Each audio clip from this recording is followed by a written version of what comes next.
Some see you as a teacher, the wisest of the wise. Some see you as a healer, with compassion in your eyes.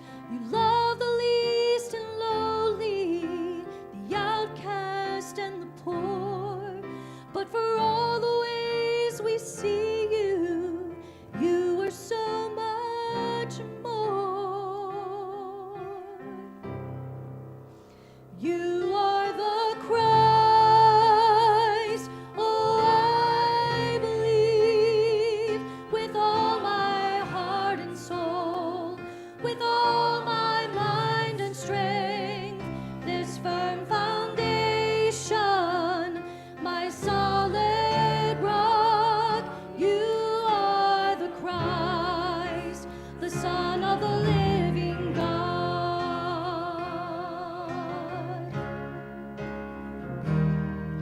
I love you for your mercy, your kindness in my need. I love you in my weakness. You are a friend to me. And yet I know you're holy, this King I bow before. I tremble in your presence and declare that you are Lord. You are the Christ, oh, I believe, with all my mind and strength, with all my mind and strength, this firm foundation, my solid rock. You are the Christ, the Son of the living God.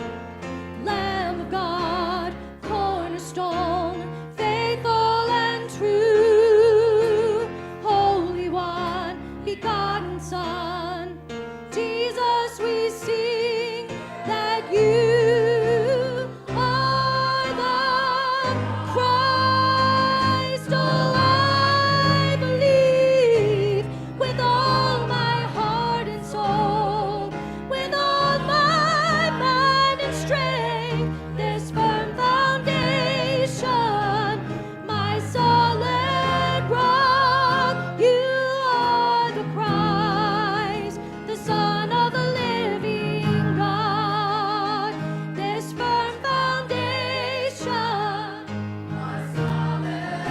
my solid rock. You are the Christ, the Son of the living God. You are the Christ, the Son of the living God.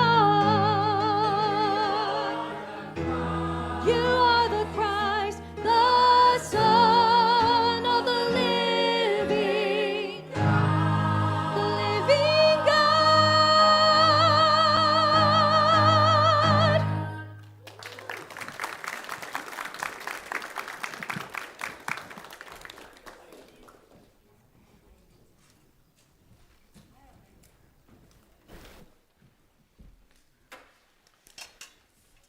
To all the little ones, the children who would like to go to children's church, I invite you to leave.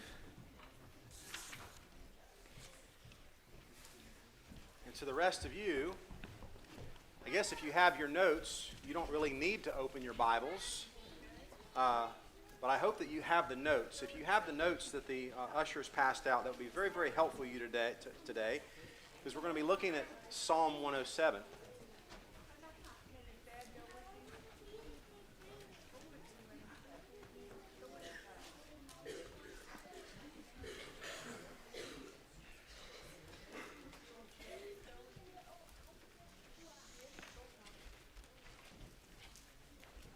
We got Candy. Candy. Yeah. And there was a pretty little girl in a green dress that went ahead of you, if that helps. Chocolate pie. Chocolate pie. It's going to be so good. Chocolate pie and Jesus. It just doesn't get any better than that. Okay. All right. Well, we're glad that he's here. Now, most of you who aren't visitors will know that we just finished up a section in the book of Romans where Paul, in a few verses, went through this list of 10 things that describe who we be, our being. And I entertain the idea of kind of pushing forward, that we might one day get through Romans chapter 12. And then I quickly realized that he's getting ready to go into another list of 10. Not a list of 10 things that we're to be, but 10 commands of what we're to do based upon what we be. And I realized that I can't get through that in the next couple weeks, and I didn't want to break it up. And so I decided to kind of take a break for a moment from Romans chapter 12 and consider the idea or the topic of Thanksgiving. It was Fred DeWitt von Emberg, I think he might be German, who said this. He said, "None is more impoverished than the one who has no gratitude. Gratitude is a currency that we can mint or make for ourselves and spend without fear of bankruptcy." But sadly, as we all know, genuine gratitude is something that is hard to find and even less often seen in the ways people express genuine thanks. Even in our quick thank yous that we give on a daily basis when somebody gives us something or does something for us, they're often shallow and they fall short of the original meaning of what giving thanks really meant. The original meaning of that expression was the idea that I will think of you in time to come because of what you have done for me now, that thing that I'm giving you thanks for. Certainly, if we consider all the different things that have been done for us in this life, the most gratitude should be given towards God for all he's done. But sometimes we lose sight of even that. So a great number of psalms or songs have been written in the scriptures to help us remember, and none of them is more compelling in my eyes than Psalm 107. And so that's going to be our focus today. And I realize we're not going to get through the whole psalm. And I realize a lot of you are wondering, how's he going to get through 33 verses of this psalm if it takes him 3 weeks to get through one verse in Romans? Well, this is very, very different. And I just want to say this. I'm not going to be able to cover it all. And I gave you the notes the way I gave them to you because I want to scratch the surface of this, just like a scratch and sniff. We're going to scratch it today, and you're going to go home and smell it for the whole week, and you're going to meditate on it. You're going to think about it. And I'm going to show you some things because I assure you, Joshua and Samuel, my two sons and I, we got up early yesterday morning, armed with 1,000 feet of LED lights that we just got from the Amazon. And we were going to go out there to that big honking Christmas tree that Mr. Bill planted years ago, and we were going to light that booger up, all right? And so we went and we got the A-frame ladder out of the garage over here, that's like 45 feet tall. It took Mr. Bill's trailer to get it over to the tree, and we set it all up, and we start wrapping this tree in lights, and we get about a third of the way up, and I'm realizing this isn't working. This is a big honking tree. And so I told Joshua, I said, Joshua, I think we ought to go up and down, like this. So we unraveled 1,000 feet of lights off that thing, and I'm up there at the top, and I get to the very top, and I realize I can't get to the top of the tree. It's taller than the ladder. It's a huge ladder. And so I'm up there, and we got one or two going up and down, and finally I said, guys, take it down. We're going home. We are in way over our head here. And so there will be no lights on that tree, okay? Ever, okay? Unless Eric Ray brings a lift out here that we can keep going. It is not going to happen. Now, why am I telling you that? It's really pretty simple. Because as I was studying Psalm 107, which I preached on at least one other time back in 2019, and I kept reading it, I kept realizing there was more and more and more. And the notes kept getting bigger and bigger and bigger. And I almost thought, I got to back away from this. But then Carolina State was getting ready to start, and I realized there's no turning back now. Okay, there's no turning back. So we're all in here. But I just want you to realize you're not going to get a full exposition of Psalm 107. We're just going to scratch the surface, and my prayer is that you'll go home and look at it in a little bit more detail. That you personally might uncover some things that I didn't see for your own benefit, but ultimately for God's glory. And so that's where we are. And so the first thing I want us to look at here is these first 3 verses, which I'm going to describe as the introduction to the psalm. Okay, it's a song or a psalm. I'll use those words interchangeably. And so in verse number 1, he says this, "Oh, give thanks to the Lord, for he is good, for his mercy endures forever. Let the redeemed of the Lord say so, whom he has redeemed from the hand of the enemy, and gathered out of the lands, from the east and from the west, from the north and from the south." Now this morning, this passage, we're going to stop right there, and then we'll continue to work through it all. I didn't have time to read the whole thing and then reread it all again as we went through it. So this morning, our passage is very, very different than what we've been looking at in Romans. This is a psalm. It means it's like a poem. It's prose. It's meant to be sung. And so the language and the structure is very, very different than a passage like a letter to the Romans. It's just like you would get a letter from somebody, and you would read that very differently than you would read a poem that Emily Dickinson wrote or something like that. Poems are just different. They don't go necessarily into a lot of detail. They usually have some sort of structure to them. They might be very, very wordy, very, very vague. There's a lot of different things between a letter and a song or a poem that we need to see. And so what I want you to see is that was... what in the world did I write? My goodness. What I want you to see is to discover these things from this psalm, we need to first see how this psalm is laid out. We need to see the structure of the psalm. And I realize that might seem a little bit laborious, but I want you to see what I've done here. And so the first thing we need to see is the structure. And so if you look at your notes for a moment, I want to point out a couple things so you'll understand why I did what I did on the notes. Now, I've highlighted some things to help you.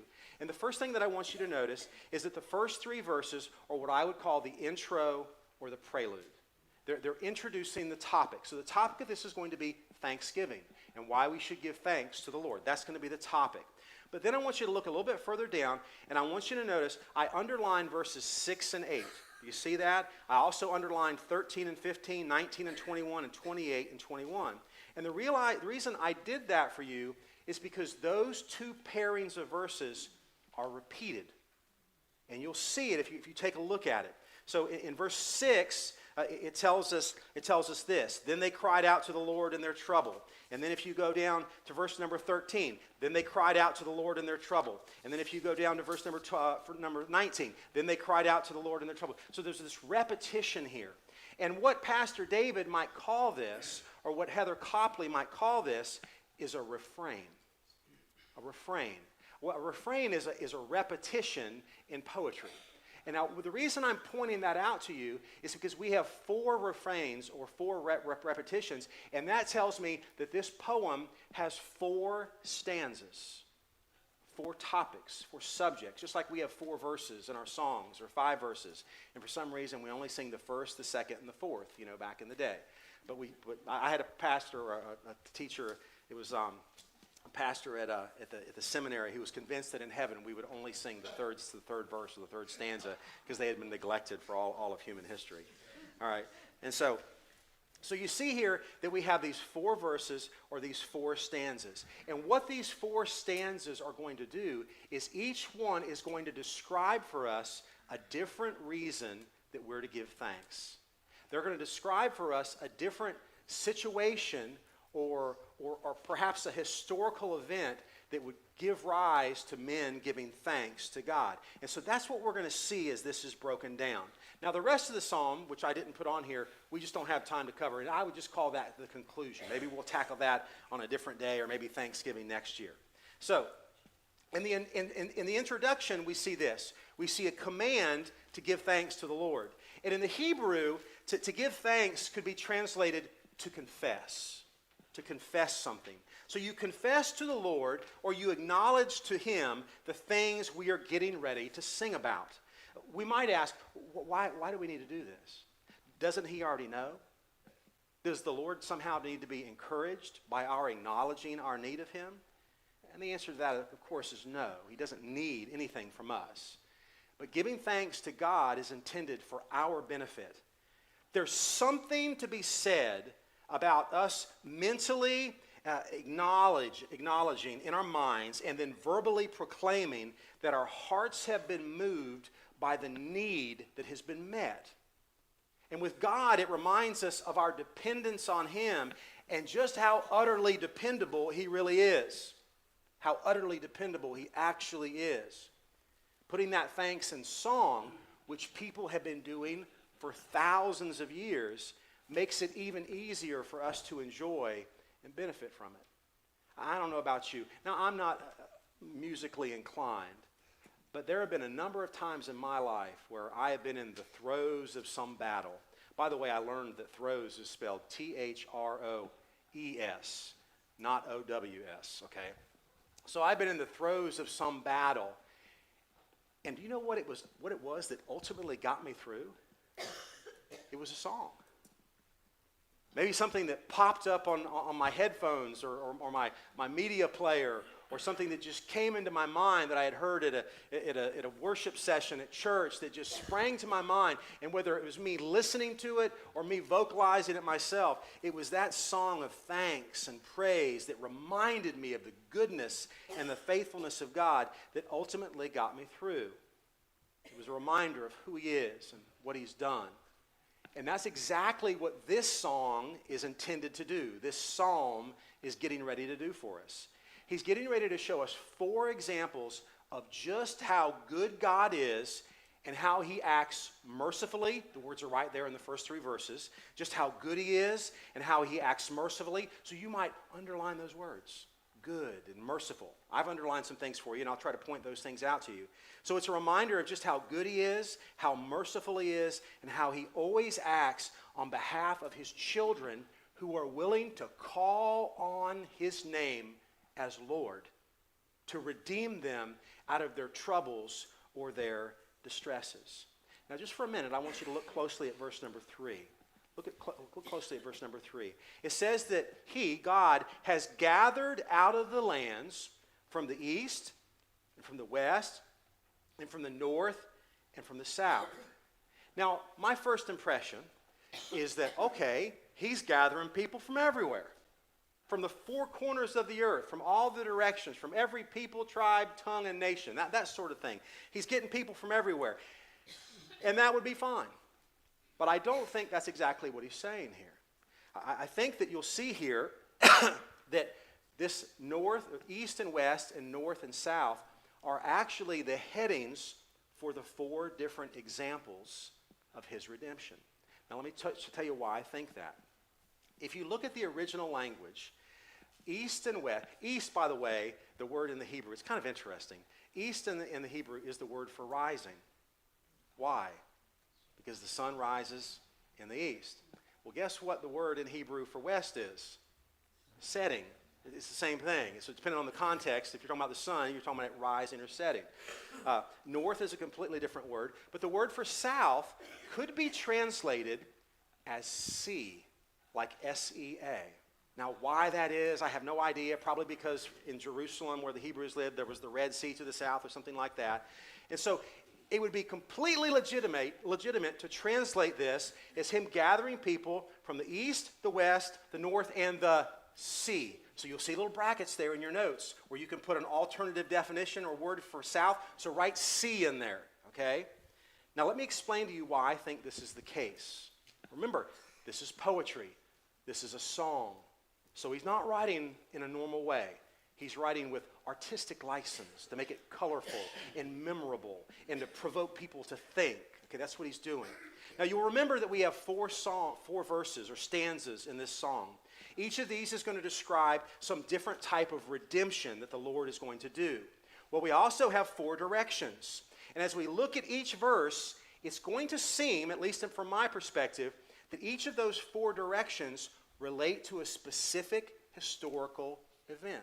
And I'll point that out to you. But the last one, if you look down all the way to the very end, stanza number 4, what is God redeeming them from? He's redeeming them from the sea. From the sea. And so I believe that when he says east, west, north, and sea, I believe that's the structure of these 4 verses.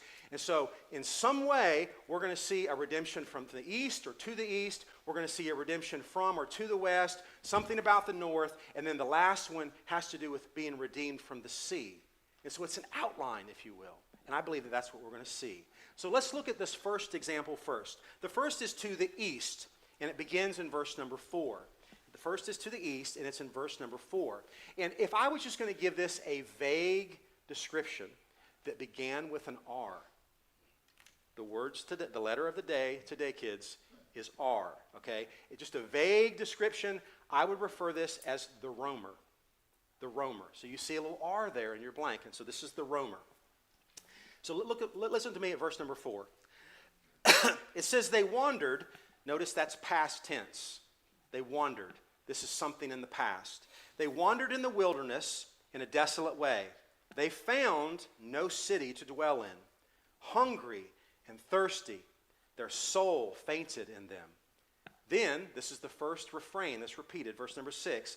Then they cried out to the Lord in their trouble, and he delivered them out of their distresses. Verse 7, and he led them forth by the right way, that they might go to a city for a dwelling place. Now, if you didn't look at your notes, some of those key words in those few verses, what would you think this is talking about? The wilderness, the wandering, no city. They were hungry. They were thirsty. They were distressed. Then they called on the Lord, and eventually he brought them to a city. Sounds a little bit like the Exodus, doesn't it? That's how I'm taking this. So here I believe the psalmist is describing the Israelites wandering through the wilderness, not actually leaving Egypt, but this is the wilderness wandering. They're leaving Egypt, and before they were allowed to enter into the promised land. This is when God literally led them by cloud and by fire to the east from Egypt into the promised land. Now think about it.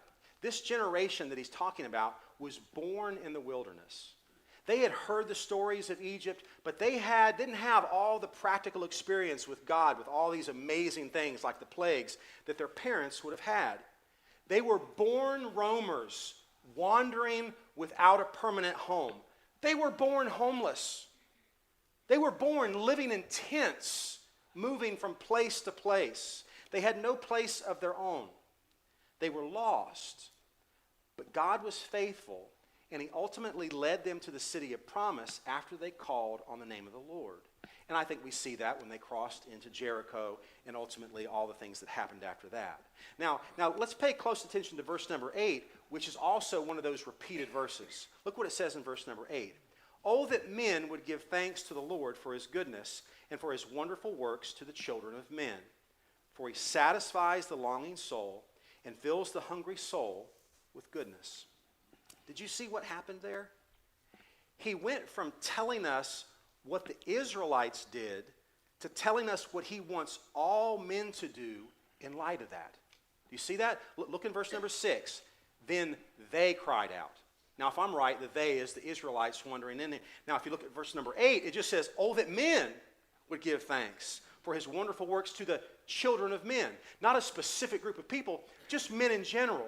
And so what he did was he changed the subject there, and we went from some specific example of what God did and how now we, in light of that, we should be willing to give thanks to the Lord for all that he's done for us. You see, God doesn't just want to rescue the roamers in the wilderness. He wants to rescue us all. And like those Israelites, we are born lost in the world.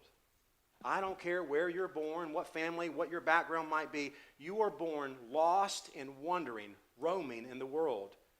And so if you're a wanderer roaming in need of someone to lead you in the right way to your ultimate dwelling place with God, then what are we to do? Do what they did. Call on him. Call on the one who will deliver you out of your distress. How does the psalmist describe him? He's the one who satisfies our longings, and he makes us full. Isn't that nice? Don't you want to be in that place where you're satisfied, where you're full, literally and figuratively? Clearly, the songwriter wants us to see that what God did in the past, he's willing and able to do now for any and all who will call on him. And that's the whole subject and the whole point of this psalm. But we have 3 more examples. So let's move to the west in verse number 10. This one, the first one was the roamer. This one I would describe as the rebel. The rebel. And you'll see why. It'll be very obvious in just a moment. Verse number 10, he says this.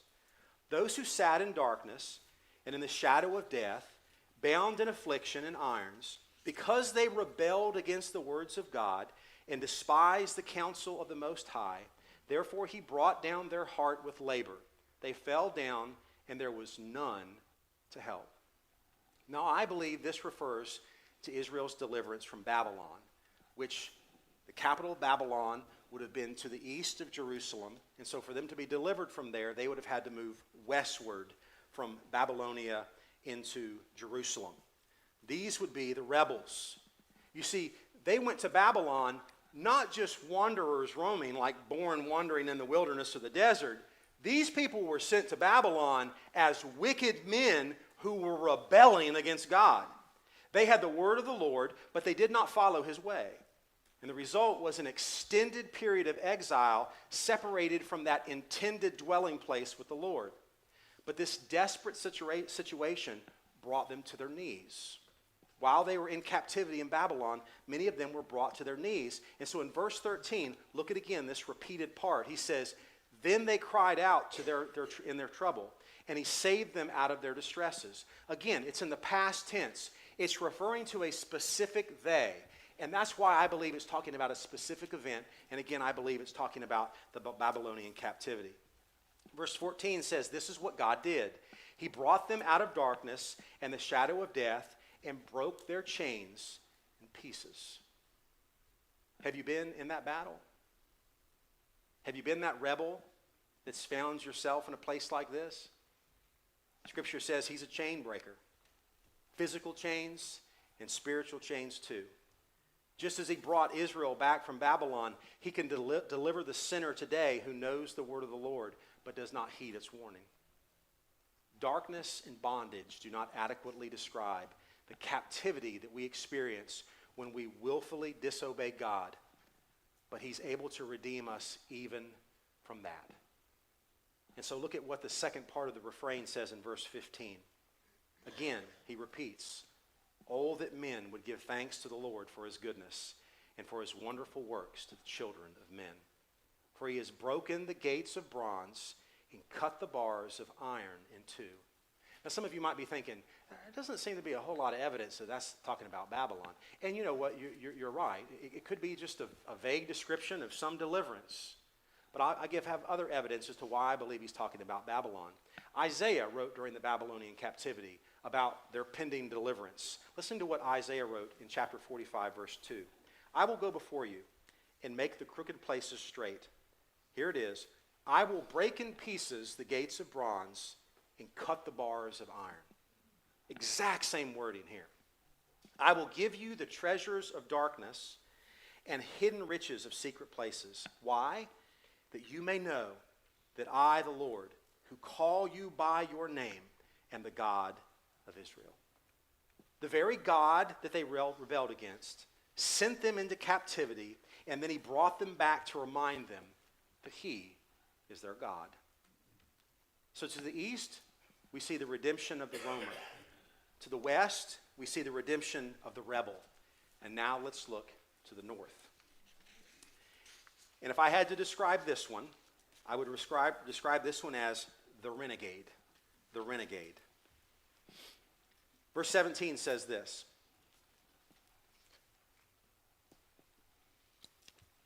Fools, because of their transgression and because of their iniquities, were afflicted.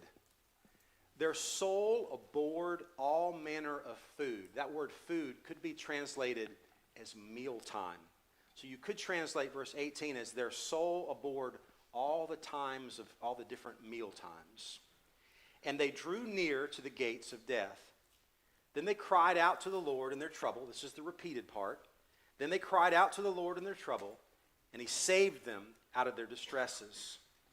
Verse 20 gives the specific example of what he did in this circumstance. He sent his word, and he healed them, and he delivered them from their destructions. Now, there are some commentators and quite a few pastors that I respect highly that don't see what I see in this passage. And they see this simply as being redeemed from physical sickness or something like that, a physical malady. And of course, God has the power to do that. He has done that. He will do that again. I don't doubt that for a moment. But there are some compelling arguments that this redemption is from something completely different. And I believe that you'll see it there in your notes. Each one of your things has the EG. That's the example given. In other words, the example of redemption in the first one is the Exodus. I gave that. I meant to make it a fill in the blank to give you something else to write in, but I didn't want to reprint it. The second one was what? The first one was the Exodus. The second one was what? From Babylon. And the third one here is what? Baal worship. Now let me show you how in the world do I get Baal worship out of this. This is called digging deep. So here it is. Now I want you to remember, this redemption, if we're following the pattern, and I believe that we are, then we're on north now. If he's doing it in the right order, we're on north. Well, the word north is literally the name of the dwelling place of Baal, who is referred to in the scriptures as the Lord of the north. It was the king of Israel, Ahab, the most wicked king ever amongst all the kings of Israel. He built a temple to Baal, and guess where he built it? In Samaria, just to the north. So there's lots and lots of things that when we think of Baal, we look to the north. And it was a result of Ahab's idol worship, specifically to Baal, that a drought and a famine came across the land. Now, if there's a drought and a famine across the land, and you don't have food to eat, then don't you think you might abhor mealtime too? Another time where the plate is empty. And so I think that that's what he's talking about here. So they abhorred mealtime because there was no food. Now God's response to those who cried out was to send his word. Now could this be a reference to Elijah, that great prophet of old? What do prophets do? They bring the word of the Lord. Who was it that encountered Ahab and Jezebel and called fire down from heaven and all sorts of things like that? It was all Elijah. He's the one who brought the word of the Lord during this time. And I also think that the response that the psalmist requires in the refrain, or the repeated part in verse 21, is also fitting if I'm right. So look at verse 21. This is the repeated part. Oh, that men would give thanks to the Lord for his goodness and for his wonderful works to the children of men. Then in verse 22, this is something that's specific to this particular illustration or example. He says, let them sacrifice the sacrifices of thanksgiving. Now, presumably this is to God.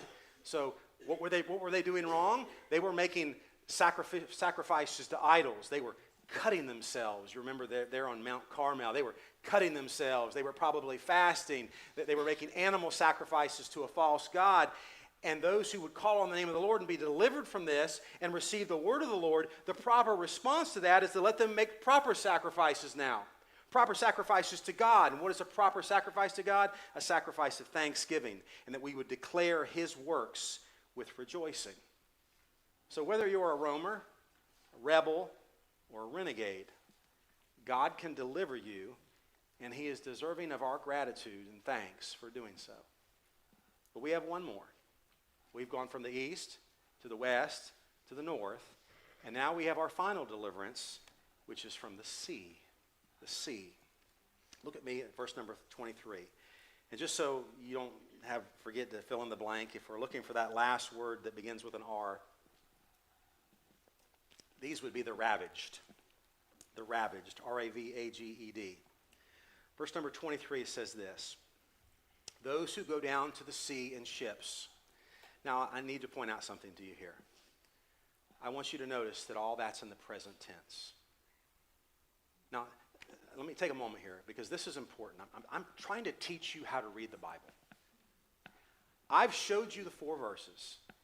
I've showed you where the repetition is. So what I did in my studies last night, in this previous week, is I looked at those refrains, and then like for instance, I read the words in between those 2 verses, in those responses, and I saw how each one was a little bit different.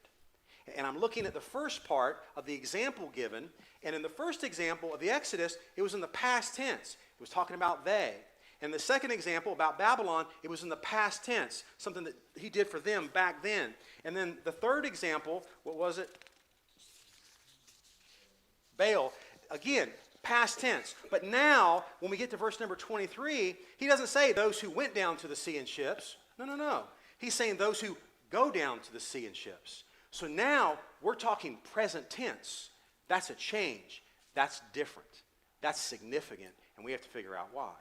So those who go down to the sea in ships, who do business, not did business, but do business on great waters.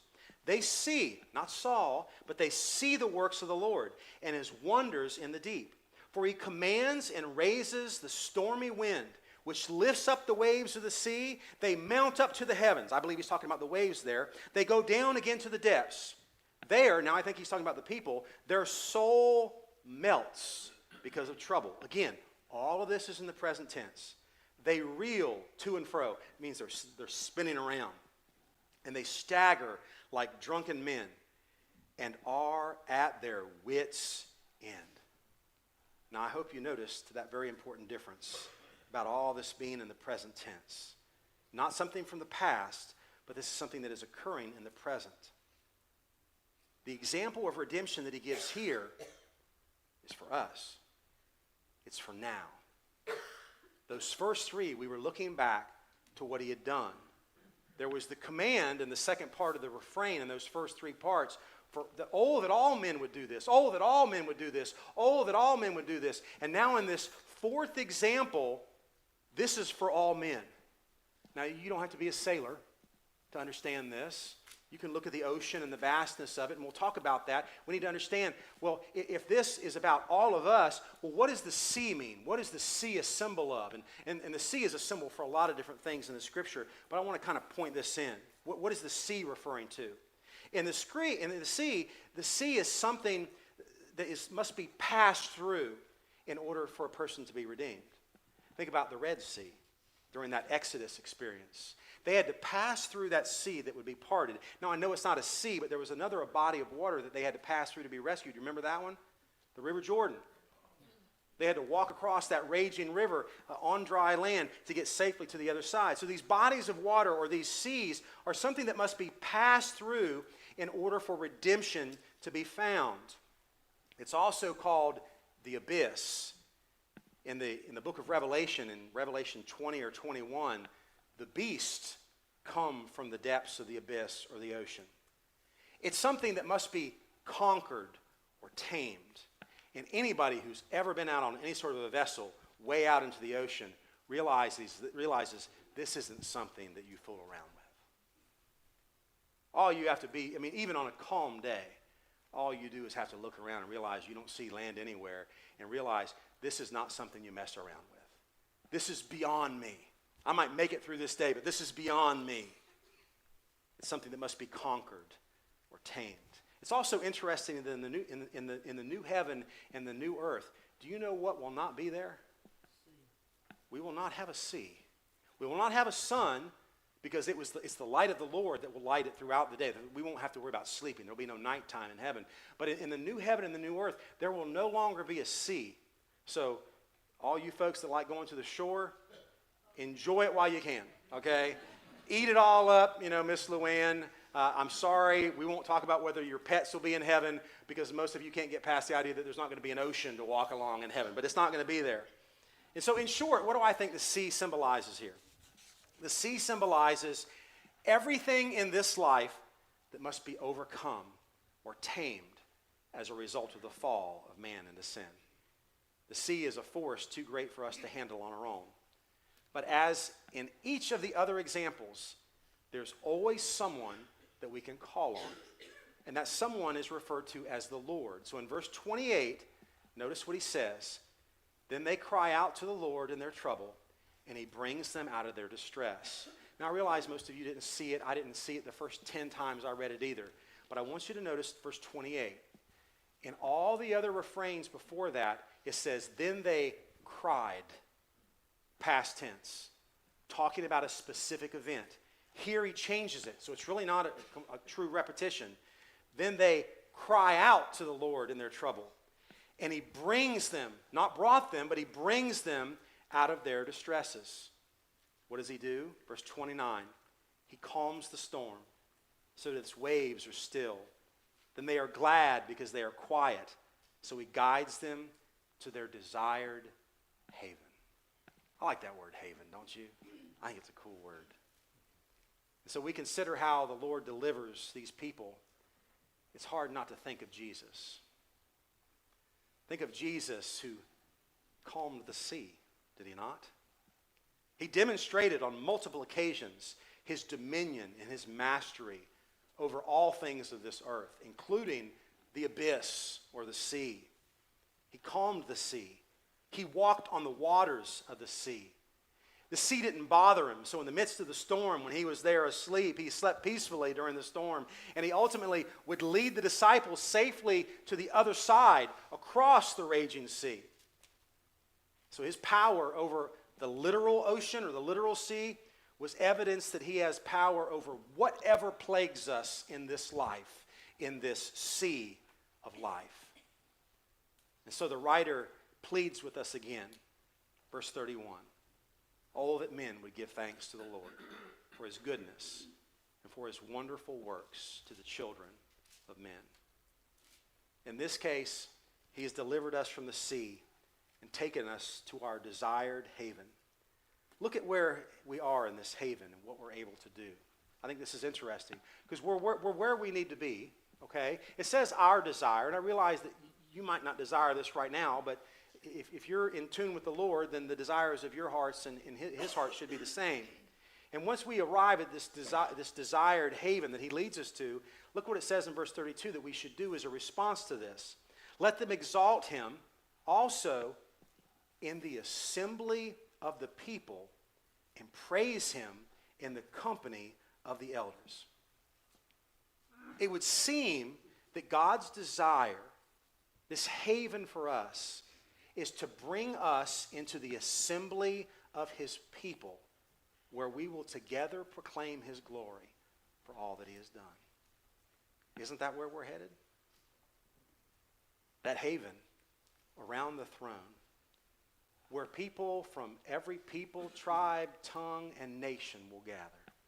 People that have been rescued from the east and from the west and from the north and from the sea or the south or however you want to translate it. People from everywhere. And he's not designed us or built us to be separated from one another as individuals. He's designed us to be a collective body, an assembly. In the New Testament, we call that the church. And together, we're to praise him in the company of the elders. In this passage, God reminds us he has the ability to redeem everyone from everything.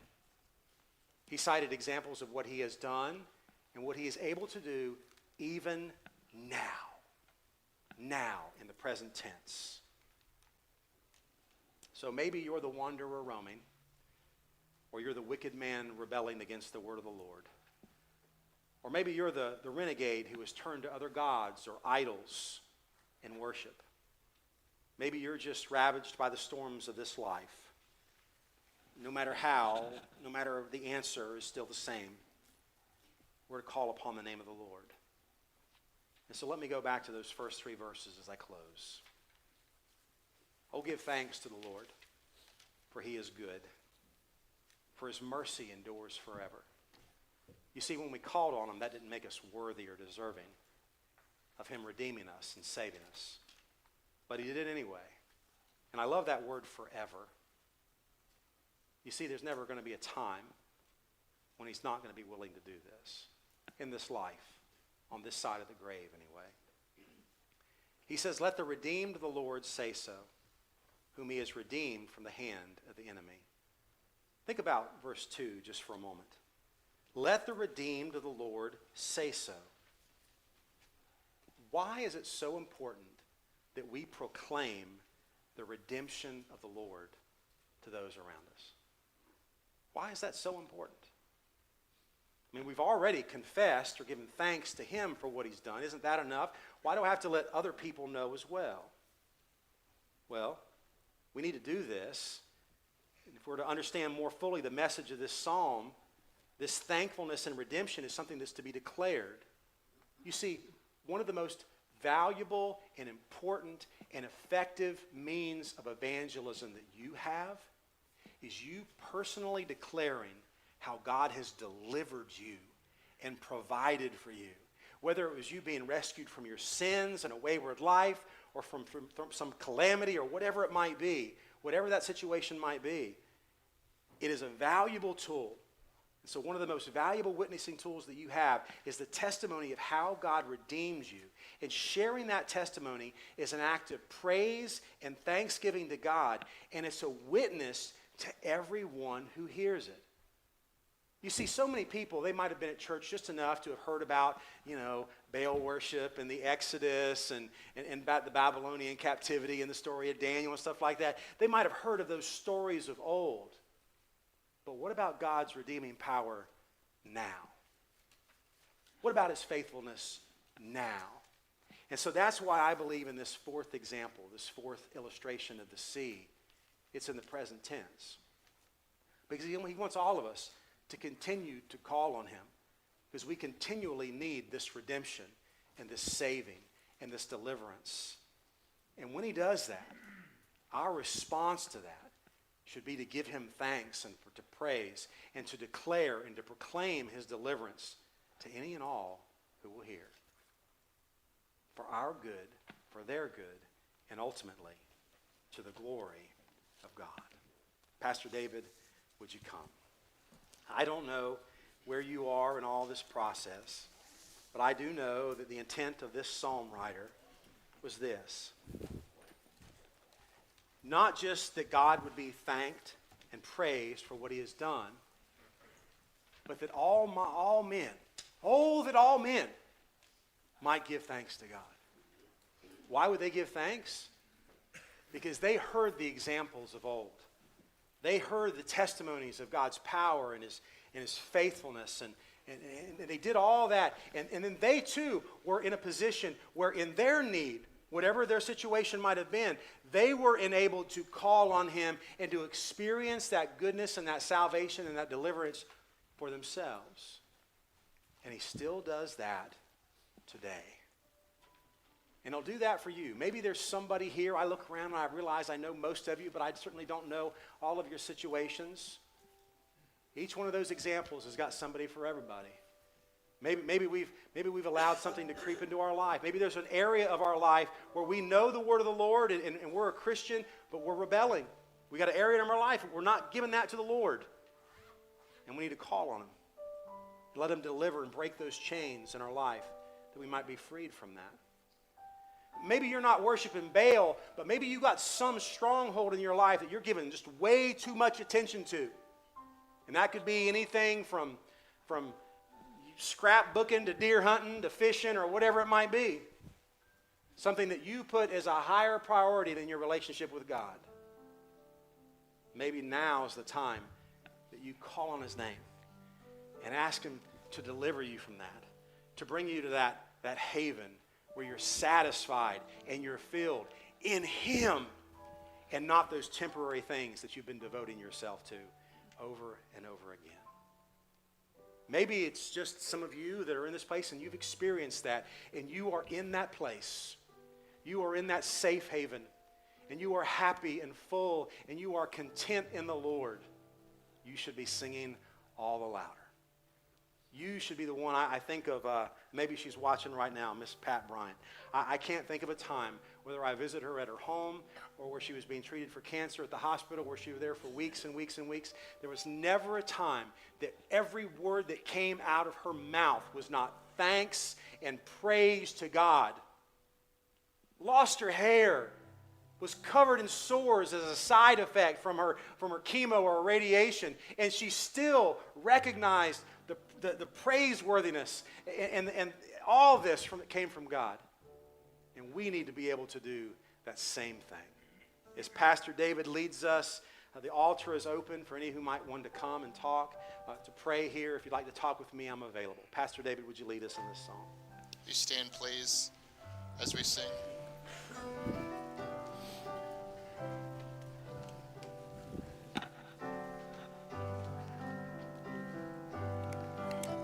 Softly and tenderly, Jesus is calling, calling for you and for me. See on the portals, he's waiting and watching for you and for me.